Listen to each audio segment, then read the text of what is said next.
The last rule we'll talk about under the broader category of harmony is keep related words together. By related, I mean structurally related. Togetherness. All right, so this is the first point I'd like to focus on. And of course, this is connected to this larger rule of keeping related words together. Where a word or group of words are located in a sentence shows how they are related to each other. The more time that passes between the related words, phrases, or clauses, the more difficult it becomes for the reader to determine the relationship between them. Therefore, you should leave the reader in as little suspense as possible. Again, the purpose of academic writing is to communicate your message as clearly as possible, to make the reader's job as effortless as possible. When the phrases or clauses are not placed close to what is being modified, it leads to the opposite of this. In other words, it becomes harder for the reader to follow and understand your ideas.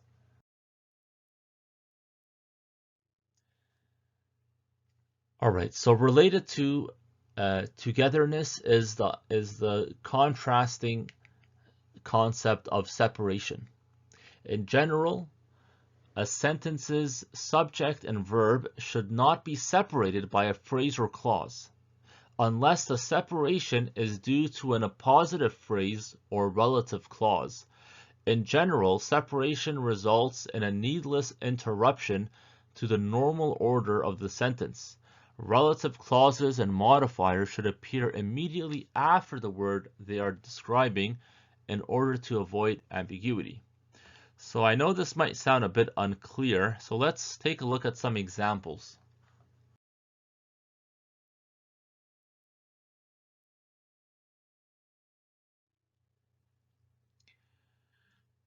In the first example, the subject Huxley is separated from the verb tells by the prepositional phrase in his book Brave New World. This separation is a clear violation of Rule 5, which states that we should keep related words together. So we can very easily correct this by moving the phrase to the beginning of the sentence just before the subject. In the next example, the subject is PowerPoint presentation and the predicate is may be uploaded.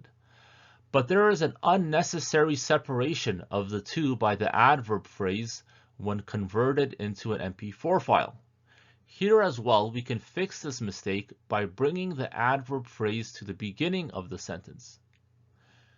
When comparing the separate and together versions of each sentence, do you now notice that the together version sounds much more natural and easier to understand? Well, that's what you should feel when you experience harmony.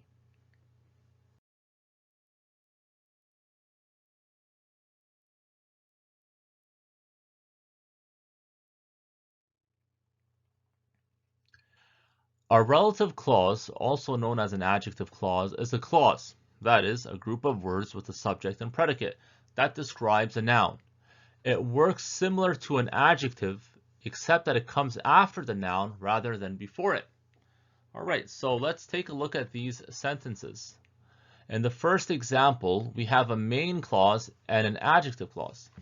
As a rule, adjective clauses should follow the noun that they are describing.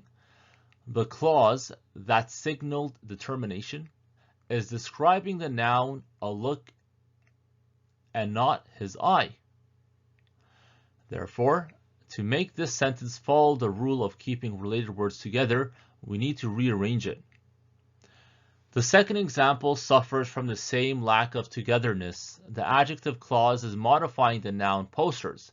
However, the clause comes after the noun protests, leading to possible ambiguity. As mentioned before, adjective clauses should come immediately after the noun clause they are modifying.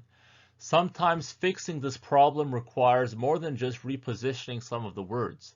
Sometimes the entire sentence needs to be reworded, as we see with the examples on the right. So let me take a couple minutes and read both examples. The examples with the separation and the examples that have been rephrased in order to be together. So there was a look in his eye that signaled determination. In his eye was a look that signaled determination. I created dozens of posters for the upcoming climate change protests, which were given to my family and friends. I gave my family and friends dozens of posters I created for the upcoming climate change protests.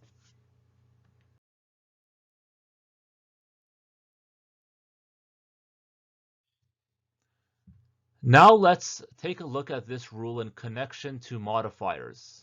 By modifiers, I mean single words or phrases that give a description. In the first example, the confusion arises from the sloppy use of the word all.